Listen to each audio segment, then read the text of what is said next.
All right, folks, come on in the room and let's go ahead and get started with your evening news for Tuesday, December 9th.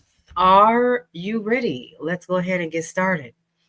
Okay, so let's get started with the first thing about crowdfunding. So, new data from GoFundMe underscores America's worsening affordability crisis as expectations of an economic slowdown intensify.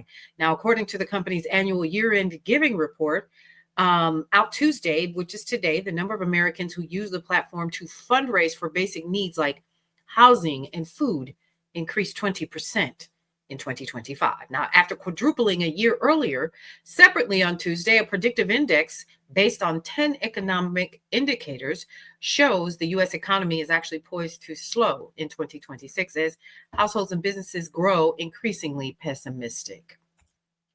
How y'all feel about that? I know I'm supposed to just like give the news, but people are using GoFundMe to pay bills. Okay.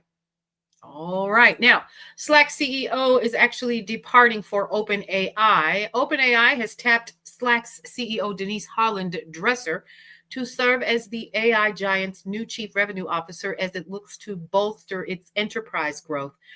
She says, I've spent my career helping scale category defining platforms, and I'm looking forward to bringing that experience to OpenAI, she stated. Slack's chief product officer, Rob Seaman, will take over as interim CEO. Dresser became Slack CEO in 2023 after holding executive positions at its parent company, Salesforce. During her tenure, she introduced AI-powered features that enhanced the platform's functionality. Guys, this one isn't good. Corporate America's commitment to advancing women at work appears to be declining.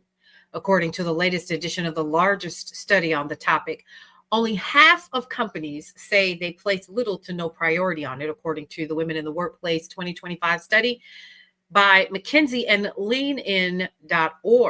The lack of support has contributed to an ambition gap, according to the authors, with significantly fewer women pursuing promotions than men. I'm going to have to dig into that one just a little bit. All right, Home Depot softens its 2026 outlook. Let's go over that one briefly. It's expecting 2026 to be a banner year as housing demand softens.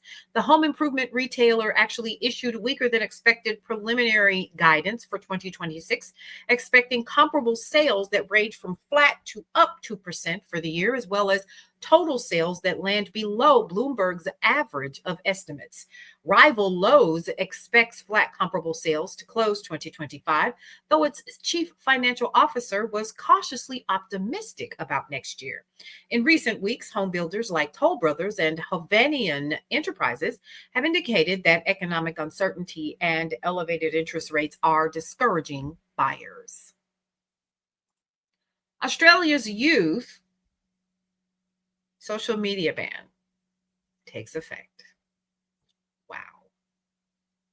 So Australia became the first country in the world to prohibit social media access for children under 16 with its controversial ban going into effect December 10th.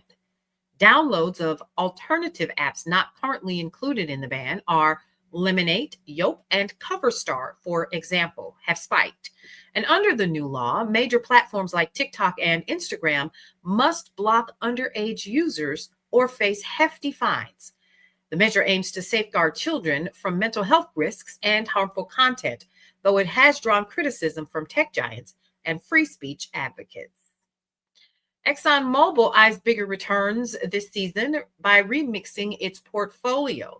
It's revised its longer range strategy, saying key projects in Permian Basin, Guyana, and liquefied natural gas will drive growth, while its exploration and production businesses has outperformed expectations.